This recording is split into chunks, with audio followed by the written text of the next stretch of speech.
If I had to quantify the flavor of Malort, I would say scientifically that it tastes like a baby aspirin wrapped in grapefruit peel, bound with rubber bands, soaked in well gin. I think you're there. I'm Sam Mechling. I'm the Director of Marketing for Jeppson's Malort. And right now we are in Scofflaw, which is basically the quintessential Chicago cocktail bar. And if Chicago is the Rome of Malort, this is the Coliseum. This is where all the wonderful stuff happens. Malort is really hard to define because it's a Swedish-influenced beverage, but you couldn't find it in Sweden. It would be like going to China and trying to find General Tso's chicken. It's just this thing that has an ethnic origin, but it's just through the filter of American kind of insanity. It's a very strange story, but it all leads back to one man, and that's Carl Jeppson. When Prohibition was enacted, he found out about a little loophole where you could sell medicinal alcohol. He used his mother's recipe for this wormwood liqueur they would give them when they had tummy aches when they were kids. Good parenting there. And he would just sell it door to door at bars, restaurants. Routinely, he'd be stopped on the street and frisked, and they'd find all these bottles of liquor, and they would go, "What are you doing? You can't sell alcohol." And he goes, "Well, it's not alcohol, it's medicine." And they're like, "Nah, we don't believe you." And he would always offer them a shot, and the police officers would drink a shot, and they'd be like, "All right, you're free to go. You're free to go."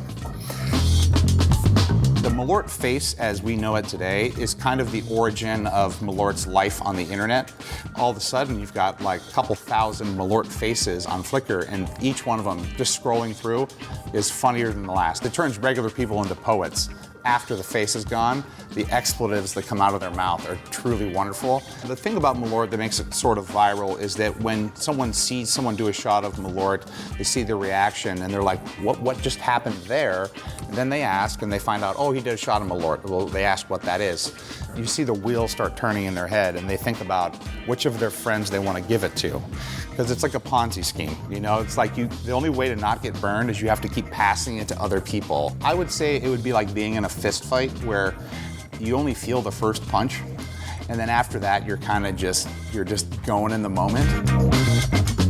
We're going to be going to the Drifter after this, and the Drifter is very unique because of its kind of history. It's a true speakeasy. That term gets kind of diluted as time goes on. It's one of the oldest liquor licenses in Chicago, if not the oldest. It's kind of a time capsule of what Malort's origins are. So you're kind of going to like the cradle of what Malort is. And they have such a wonderful modern approach to how they serve cocktails, the way they present their drink menu, and they're just grandma nice people. They're just wonderful folks. The first Malort party that was ever thrown when I joined the company, I drank nothing but Malort all night. No beer, no wine, no whiskey, just Malort and water. That's all I had. And I had 15 shots in one night. And I would not recommend that for anyone under any circumstances. It was a very clean drunk, I thought, but I was thrown out of an Al's Beef because the manager said I was eating too loudly. So basically, I was making too many yummy noises, and he's like, "You're scaring everybody in here, you gotta leave." So, the hangover afterwards, not as bad as you would think. Chicago is a wonderful city, and I've lived here for 12 years, and it's a life sentence. I'm here till the very end, but it's not for everybody.